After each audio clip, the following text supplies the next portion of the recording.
Nous allons lire la parole de Dieu dans Luc, chapitre 5. Luc, chapitre 5.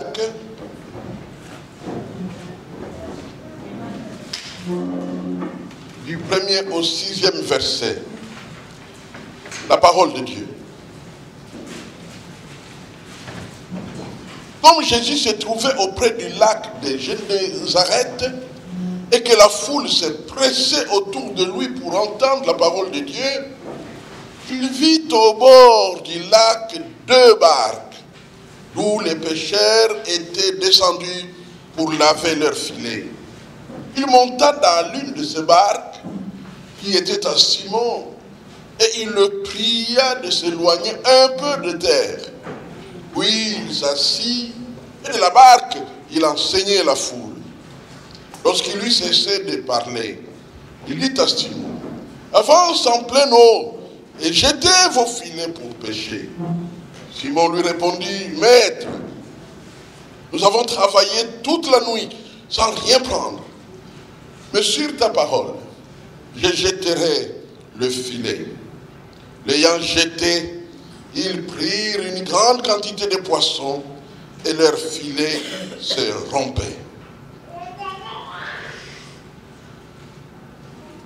De ce passage principal, nous retenons comme sujet de notre méditation de la parole aujourd'hui, Jésus veut monter dans ton bateau. Jésus veut monter dans ton bateau. Prions le Seigneur. Seigneur notre Dieu, merci pour ta parole que tu envoies dans nos cœurs parce que tu veux installer au fond de nous ta volonté. Installer au fond de nous la foi, car la parole produit la foi. Tu veux installer au fond de nous le salut parce que ta parole apporte le salut. Tu veux installer au fond de nous la sanctification car tu sanctifies ton peuple par ta parole. Merci d'envoyer donc ta parole dans nos cœurs. Fais-nous du bien, Papa, car nous sommes venus te rencontrer. Nous te rendons déjà grâce pour la joie et le climat favorable à l'édification que tu répands dans cette maison de prière. Viens donc avec nous, Papa. Fais du bien à nos âmes, au nom puissant de Jésus-Christ, le roi des rois. Amen.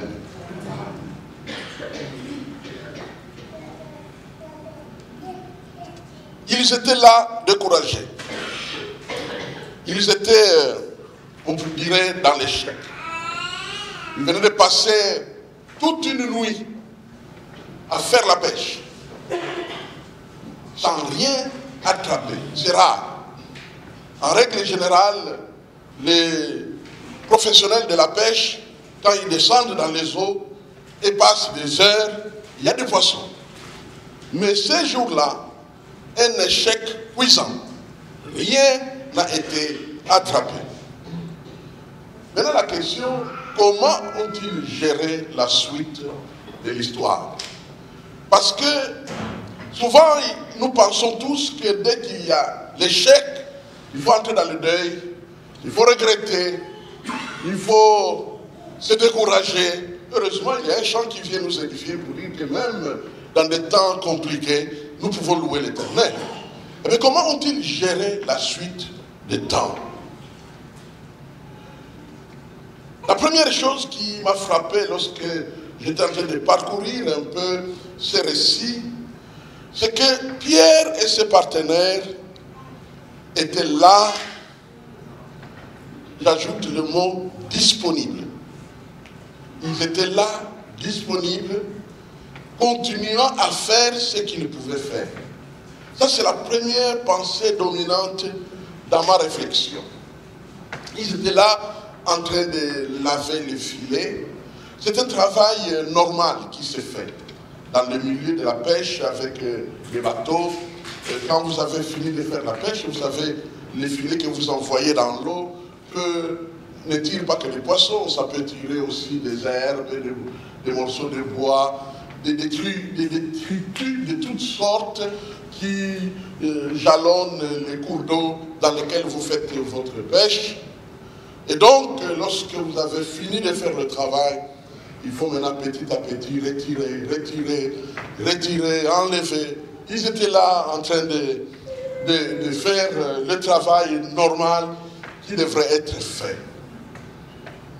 Et Jésus était aussi là, au bord de la même rivière, avec sa foule.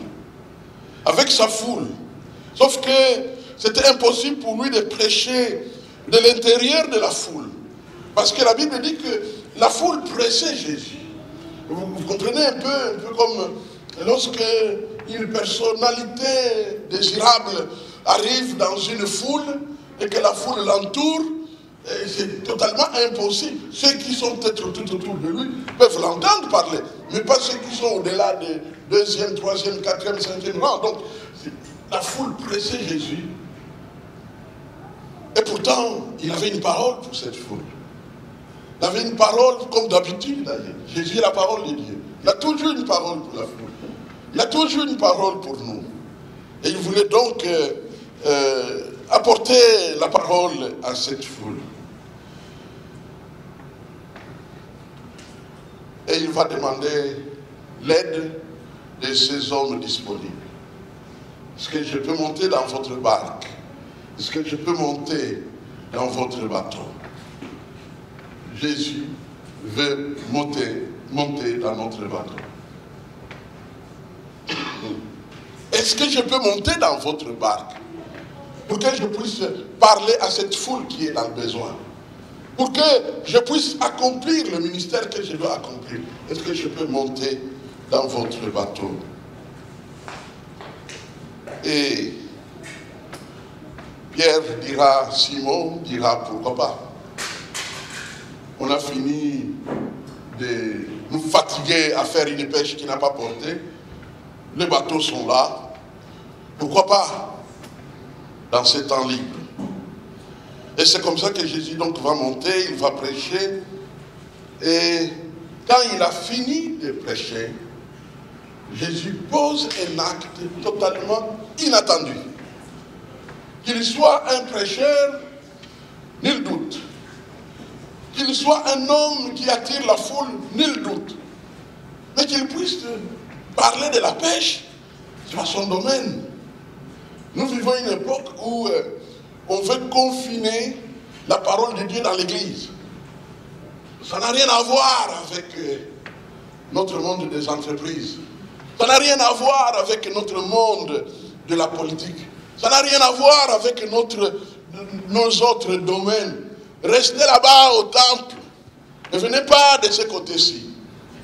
Pas Jésus. Jésus s'est mêlé à la pêche. Sans transition. Après avoir prêché la parole de Dieu, quand il a fini de prêcher, il devient pêcheur de poissons, hein, je précise. Il devient pêcheur de poissons. Alors, avancez. Vous savez, les instructions qu'il donne, c'est vraiment les instructions d'un chef de bateau de pêche. Avancez vers l'eau profonde. Et là-bas, jetez les filets pour gagner les poissons. Et nous connaissons quelle était la réaction de notre frère. Vous savez, la frustration part. Parce que quand Pierre réagit, quand Simon Pierre réagit, il parle avec frustration. Nous avons travaillé toute la nuit. Vous savez, quand quelqu'un dit que j'ai travaillé toute la nuit, à la place de toute la nuit, ça peut être parfois, j'ai travaillé pendant 5 ans. Ça peut même être, j'ai travaillé pendant 10 ans. Et je n'ai rien attrapé. J'ai échoué. J'ai fait des affaires pendant 20 ans. Et ça n'a pas marché. J'ai essayé de 1000 manières pour que les choses puissent marcher. Mais ça n'a pas marché. Ça n'a pas marché. C'est un père frustré qui parle. J'ai échoué, moi. Ça n'a pas marché du tout. Mais curieusement, comme un éveil spécial, peut-être inspiré par ce qu'il venait de vivre. Je vous rappelle que Jésus vient de prêcher à la foule. Et que Simon est là. Il a entendu ce que Jésus était en train de prêcher. Ce n'est pas repris. dans le texte. On ne nous dit pas de quoi Jésus a parlé. Qu'est-ce qu'il a enseigné à cette foule au bord de cette eau, à partir de ce bateau? Parce que si la foule a pu écouter Jésus, c'est que Simon l'a bien écouté bien davantage. Pourquoi? Parce que Simon était avec lui dans le barque. Les autres sont là à la foule. Les autres sont là au bord de l'eau. Mais Simon est avec lui dans la barque parce que c'est sa barque, parce que c'est son bateau. Donc il a très bien écouté. Il a dit, nous avons travaillé toute la nuit. On n'a rien attrapé. Il pouvait même ajouter, et d'ailleurs nous venons déjà de nettoyer nos filets. On les a emballés, c'est fini. Le travail est terminé aujourd'hui. Mais touché par la présence de la parole, il dit, mais sur ta parole. Sur ta parole. Alors souvent, les exégètes, ceux qui réfléchissent sur l'explication de la parole de Dieu, se posent des questions sur ce point. Certains disent, sur tes paroles dans lesquelles tu dis que nous puissions aller vers les eaux profondes pour jeter les filets. Mais il y en a d'autres qui vont plus loin et qui disent que toutes les paroles que j'ai entendues ici sont suffisamment encourageantes pour que nous puissions suivre ton instruction de jeter les filets. Quel que soit le cas de figure, ce qui est certain, c'est que c'est Jésus qui donne l'ordre. C'est Jésus qui vient d'instruire pour qu'on puisse jeter le filet. Ça me fait penser à plus d'un texte biblique dans les évangiles où quelqu'un dit aux gens, faites ce qu'il vous dira. Amen. Vous vous souvenez? Faites ce qu'il vous dira. Si vous voulez un miracle, faites ce que Jésus vous dira. Nous sommes dans une époque, mes frères et sœurs, où nous devons écouter encore Jésus. Car Jésus parle encore. Sa parole ne passe pas. Les cieux et la terre passent, mais pas la parole de Jésus. La parole de Jésus est toujours actuelle. Il a parlé au 1er siècle. Il parle au 21e siècle. Il parle encore, tous les siècles, de siècle en siècle. Il a dit lui-même, les cieux et la terre passeront, mais pas mes paroles.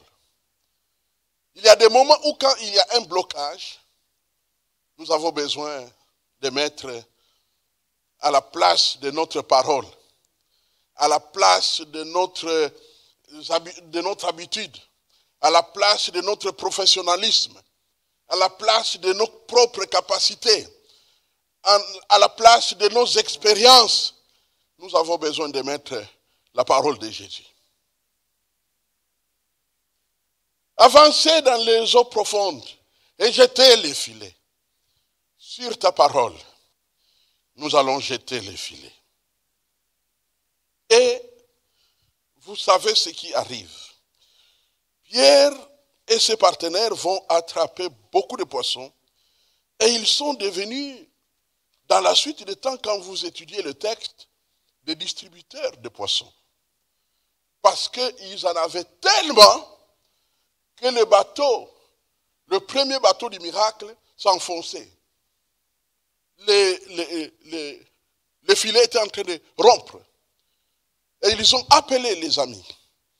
Ils dit, venez aussi avec votre bateau. Bien-aimés, quand nous faisons monter Jésus dans notre affaire, dans notre bateau, eh bien, il apporte des choses.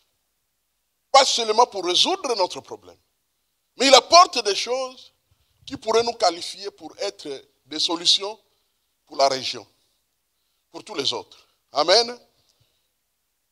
Pour devenir des solutions pour beaucoup d'autres personnes. Donc, ça, c'est la première chose sur laquelle je voulais m'arrêter un peu. C'est cette disponibilité des apôtres à collaborer avec de Pierre, de Simon, de collaborer avec Jésus afin que quelque chose se produise et le miracle se produise. La deuxième chose, c'est un peu le principe.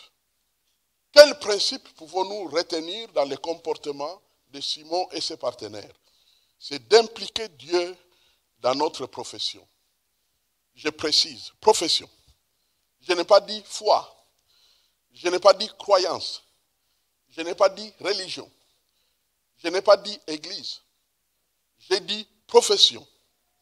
Car le bateau, dans ce passage, représente notre travail, notre gagne-pain. Le travail avec lequel nous vivons. Si tu es enseignant, si tu es soignant, si tu es, je ne sais pas quel travail tu fais dans ta vie, hein, un professionnel de commerce, quel que soit le domaine dans lequel tu travailles, eh bien, c'est là que Jésus veut monter. Donc, nous ne parlons pas ici de la religion, mais nous parlons de notre travail. Pourquoi? Parce que, très fréquemment, il y a beaucoup d'hommes et femmes qui aiment Dieu, qui ont donné leur vie à Jésus-Christ, qui ont une expérience réelle de la foi chrétienne, mais ils excluent Dieu dans leur travail. Dieu n'est pas clairement impliqué dans leur travail. Ils estiment que le travail obéit à des règles tellement compliquées que mieux vaut mettre Jésus hors de tout ça. Parce que ici c'est le dollar, ici c'est le euro, ici c'est des coups bas, ici il faut se battre, ici c'est l'administration financière, ici c'est des bilans, ici c'est des combats de toutes sortes. Alors souvent on prend des précautions de mettre un peu Jésus. On ne le dit pas ouvertement, mais dans les comportements qui nous caractérisent, on montre très clairement qu'on met Jésus de côté. Impliquer Dieu dans notre profession. Donc, au-delà de la disponibilité, Simon et partenaires ont impliqué Jésus dans leur profession dès lors qu'ils ont accepté son mot d'ordre.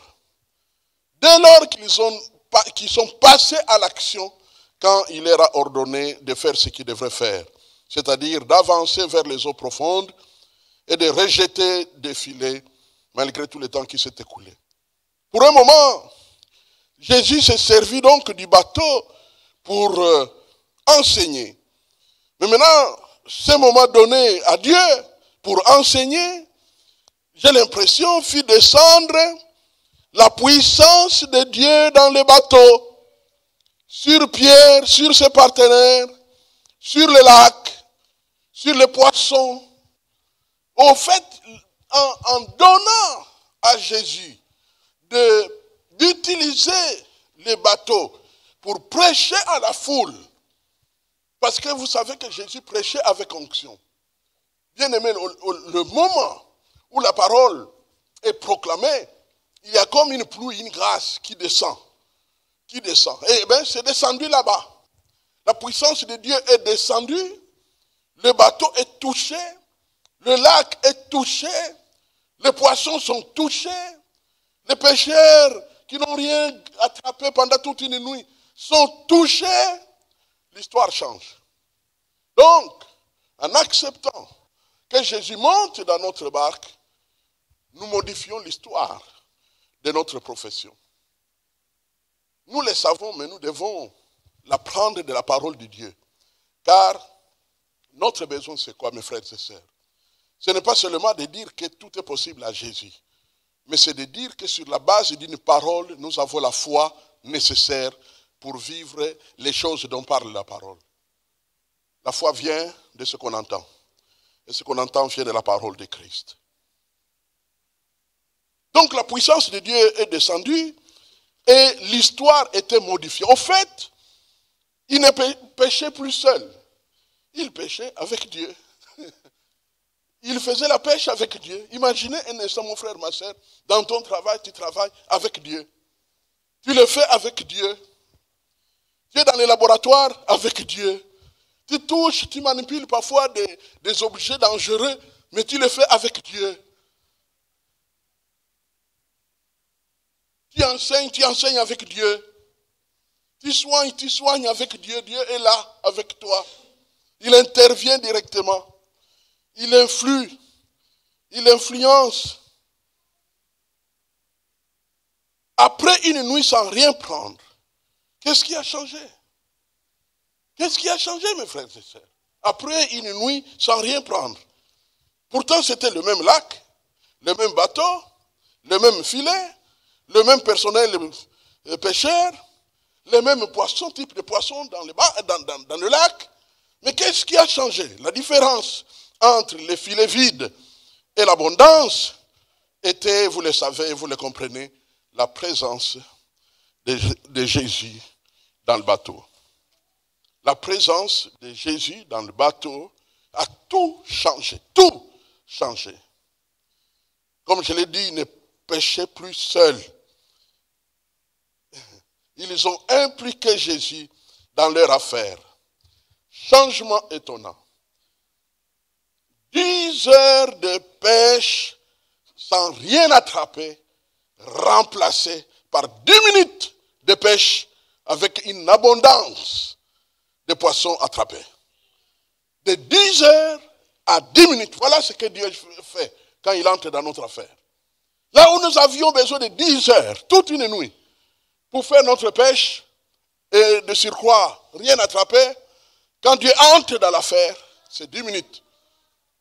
Il nous fait gagner et le temps et la richesse. Parce qu'il est le chef et le maître de temps et de circonstances. Il dirige toutes les choses.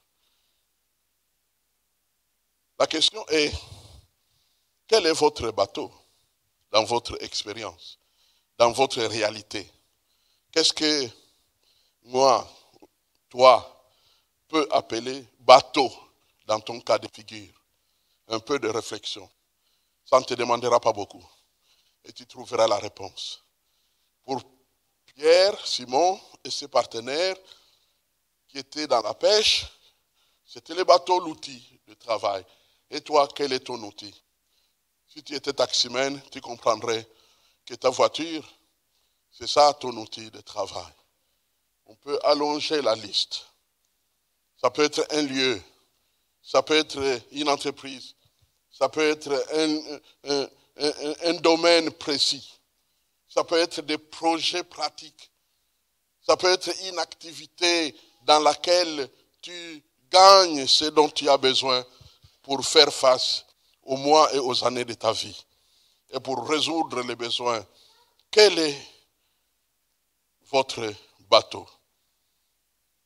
Tout ce que nous faisons pour gagner notre vie, c'est ça notre bateau. Et là, nous devons inviter Jésus en posant des actes de partenariat avec Dieu. Acte de partenariat, c'est une longue liste si vous voulez l'adresser.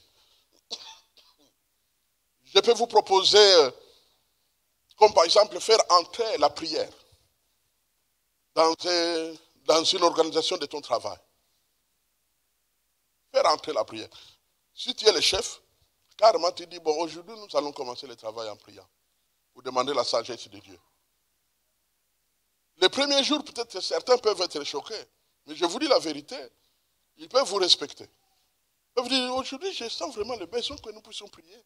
Avant de commencer notre travail, est-ce que je peux faire une petite prière? Mais pourquoi pas? Et puis tu pries. Pour donner la journée à Dieu. Pour donner le travail à Dieu. Pour vous protéger les erreurs. Pour toucher juste.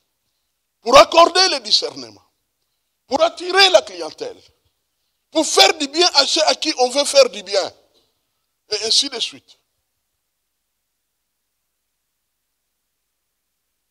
Quel est votre bateau? Invitons donc le Seigneur en posant des actes de partenariat avec Dieu. Ça peut aller plus loin. Quelle est notre expérience? Comme je l'ai dit tout au début, qu'il y a malheureusement des gens parfois qui mettent Dieu en dehors de leur travail, en dehors de leur profession. Il suffit de voir la gestion qu'ils font de tout ce qui concerne leur gestion, et tu découvrirais qu'ils ont au fait évacué Dieu de leur profession. Il y a une vieille expérience que nous avons vécue il y a longtemps, nous étions une jeunesse dans une église locale là-bas en Afrique. Et il y avait un frère, en fait nous l'avons par la grâce de Dieu amené au Seigneur. Il était un gardien du centre missionnaire, là où se trouvait le temple francophone Sebeko, l'enclos dans son ensemble. Il y avait une sentinelle. Et cette sentinelle, comme nous les jeunes, nous étions souvent là, alors il nous approchait. Et en nous approchant, nous l'avons amené au Seigneur. Il est devenu notre frère. Et finalement, je vais le découvrir qu'il travaillait, mais il était victime de la centralisation des salaires. Ce qui fait que son nom ne sortait pas dans la liste de ceux qui étaient payés. Ce qui fait que depuis 2 ou 3 ans comme ça, il n'était jamais payé. Mais il devait continuer à travailler sans rien gagner. Donc, ce qui fait que pour vivre, comme il vivait carrément dans l'enclos, donc pour vivre, il avait besoin de nos arachides et nos bananes, nous la jeunesse. Et je l'invitais souvent. Viens, nous avons un peu de bananes ici. Il venait, on est vraiment restés liés. Et comme Dieu ne dort pas, Jésus est monté dans son bateau. Et un jour, il est payé. À cette époque-là, quand ton problème est réglé, souvent c'était un rappel. Alors c'était un rappel consistant. Nous ne savons pas c'était combien d'argent, mais en tout cas c'était un rappel consistant. Et alors, nous avions réunion de prière le dimanche soir, vers 16h, on revenait après le culte pour prier entre jeunes. Et pendant que nous étions en train de prier, le frère est venu juste s'asseoir à mon côté. Et puis, on priait, et lui aussi priait. Mais en l'écoutant, j'ai dû d'arrêter de prier.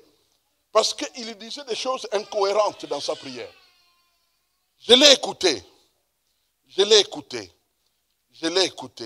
Et je me suis approché. Et en l'approchant, l'air qui sortait de sa bouche a envoyé l'odeur de l'alcool. Donc il était profondément saoul pendant qu'il était en train de prier. Et il disait n'importe quoi. Alors, je me suis approché de son oreille. Je lui dis, tais-toi. Tais-toi maintenant.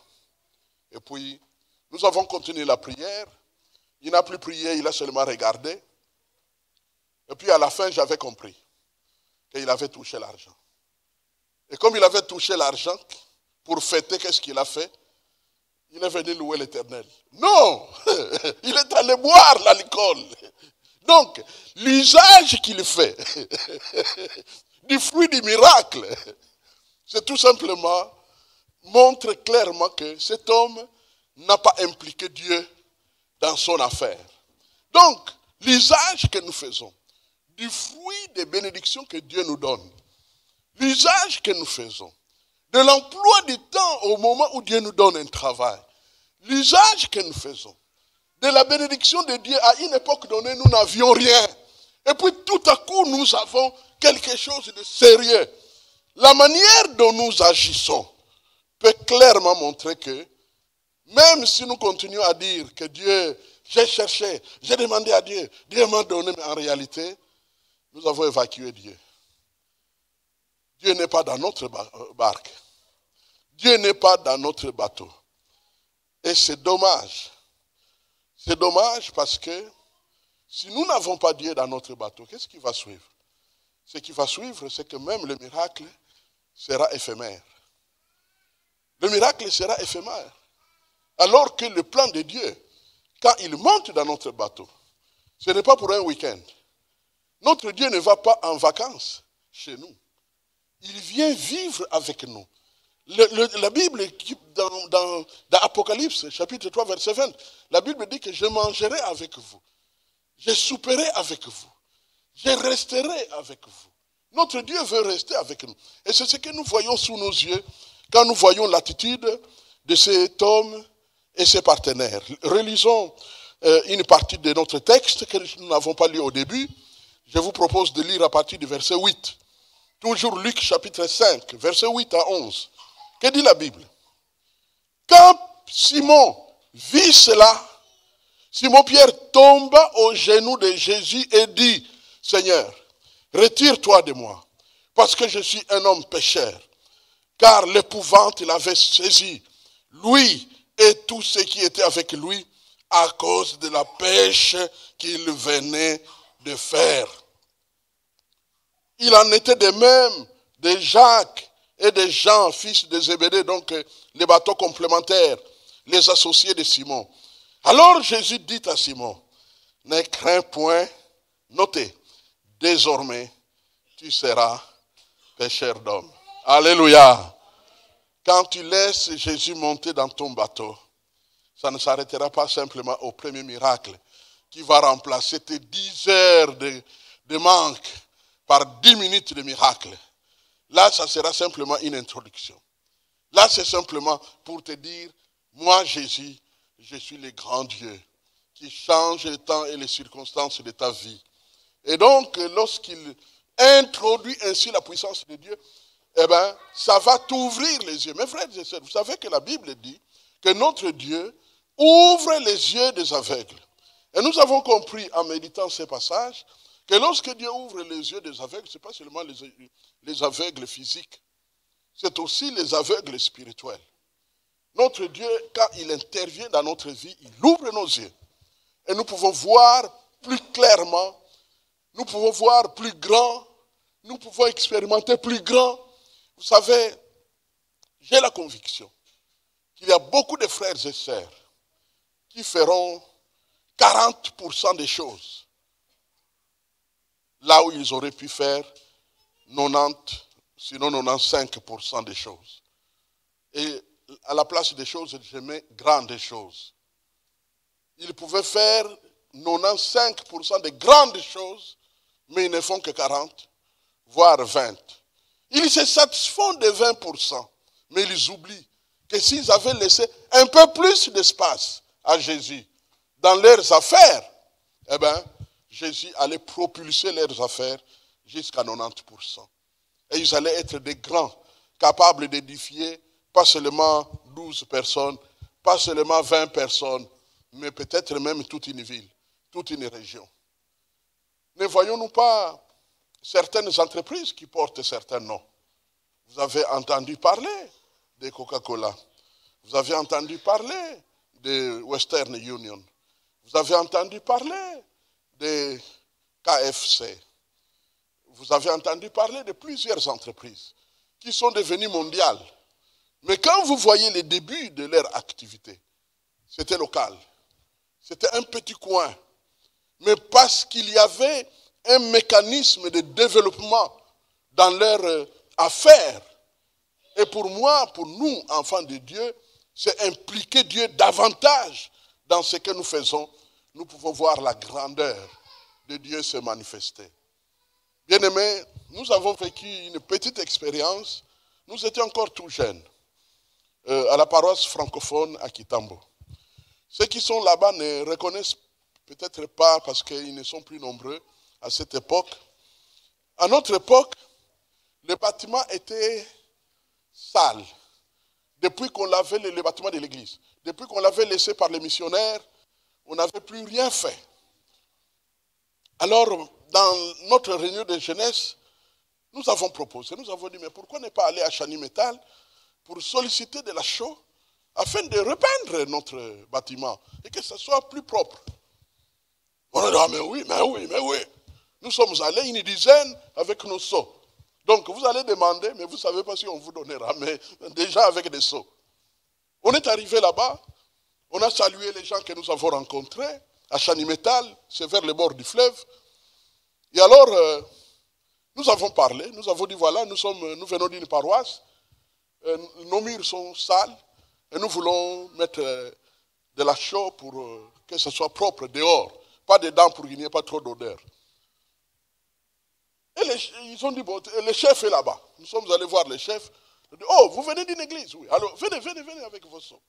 Et on nous a chargé des seaux. On a amené un seau parce que ça pèse. Hein, 2 personnes par seau avec un petit bâton. Et nous avons amené.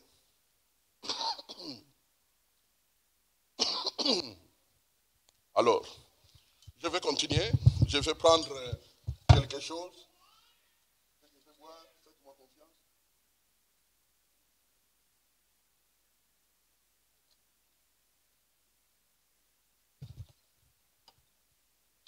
Et donc, nous avons amené nos histoires et on a fait la peinture. Vous savez, dans la suite, le Seigneur, autour de ces petits actes communs, mais pour la gloire de Dieu, a produit un effet de réveil spirituel.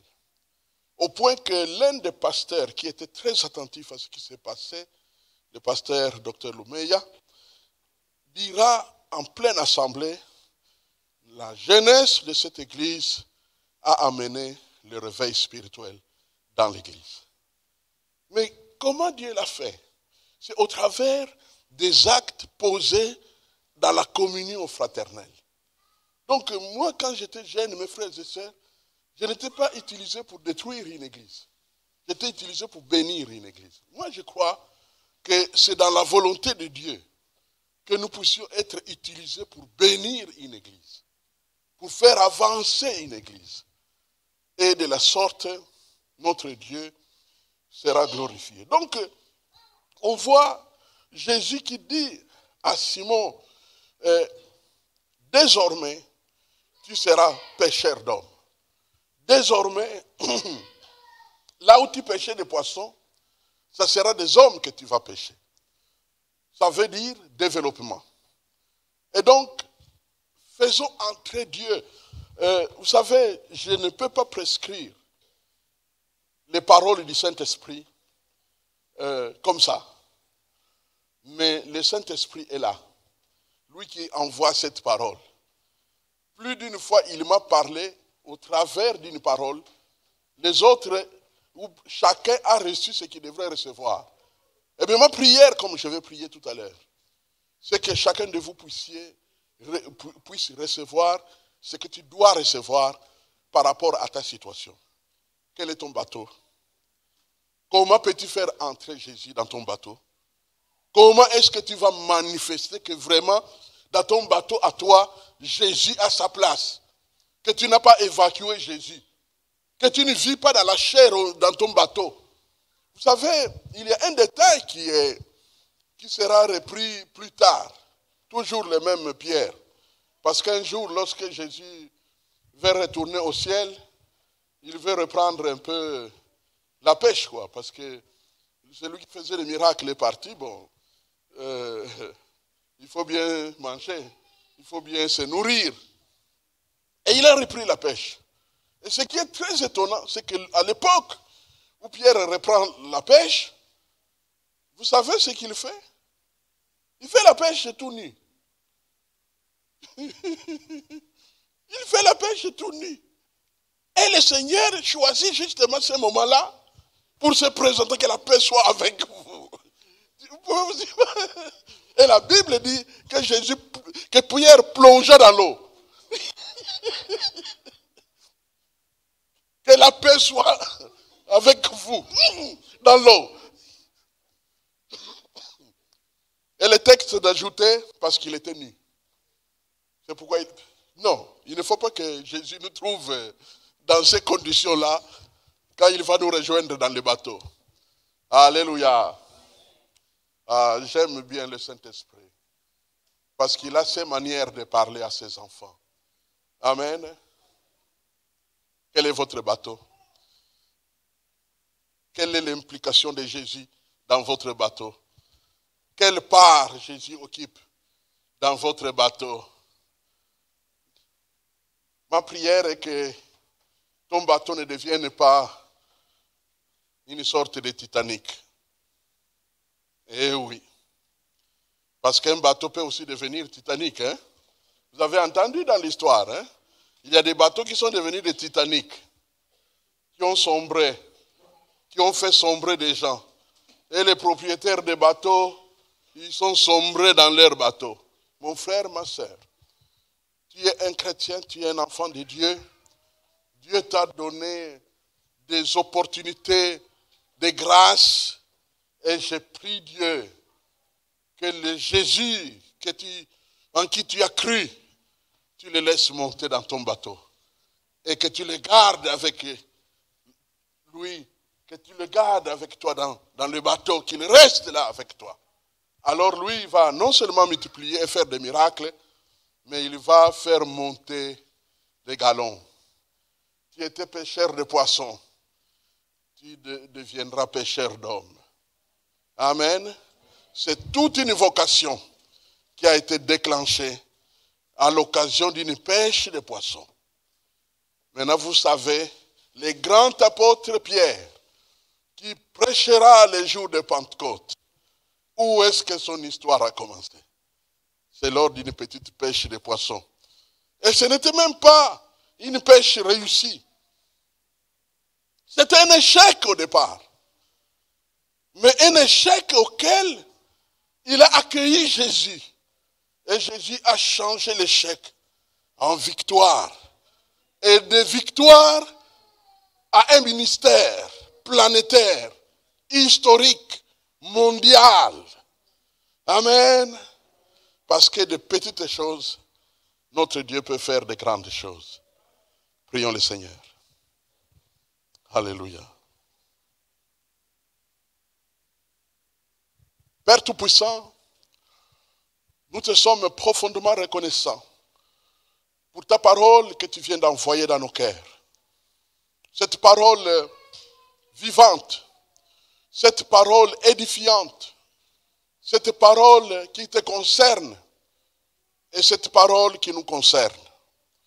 Cette parole qui nous apprend que nous avons pu acquérir des bateaux, mais maintenant, il est temps de faire monter les sauveurs, les seigneurs, les dieux des miracles dans ces bateaux. Pour que ces bateaux deviennent des lieux de prière, des lieux de transformation, des lieux de sanctification, des lieux où Jésus est glorifié, des lieux de miracles, des lieux comme point de départ pour des ministères planétaires, et non pas comme des endroits, des cavernes de Satan et de démons. Seigneur notre Dieu, je te prie que tu donnes à ton fils et à ta fille la grâce dès aujourd'hui, malgré les échecs, malgré les limites du travail, malgré les limites du bateau, maintenant de se tourner vers toi, de te regarder, de se rendre disponible à toi. Et lorsque tu t'approches, de te laisser monter et de suivre tes instructions pour que les échecs du passé, les échecs de 10 heures soient transformés en un miracle puissant de 10 minutes par ton pouvoir. Seigneur notre Dieu, nous sommes venus te rencontrer. Et je le crois de tout cœur, tu nous as parlé. Tu as parlé à chacun de nous. Et tu as attiré notre attention sur le fait que tu as mis à notre disposition des bateaux. Mais maintenant, il faut que tu montes. Mais maintenant, il faut que nous puissions faire participer nos bateaux au fonctionnement et au progrès de ton œuvre et de ton royaume. Car ton royaume est plus important que les poissons qui peuvent pourrir après quelques jours. Ô Dieu vivant, nous te prions que tu agisses en profondeur dans nos cœurs. Seigneur notre Dieu, je considère ce moment comme un moment où chacun de nous est dans ta présence et que ta présence nous change. Ça serait dommage de périr dans les bateaux que tu nous donnes.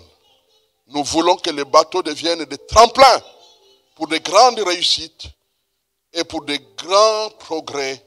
Comme dit ta parole, que nos progrès deviennent évidents pour tous. Je brise la puissance de destruction. Je brise la puissance de l'échec. Je brise la puissance de Satan qui veut détruire tes enfants dans les milieux du travail.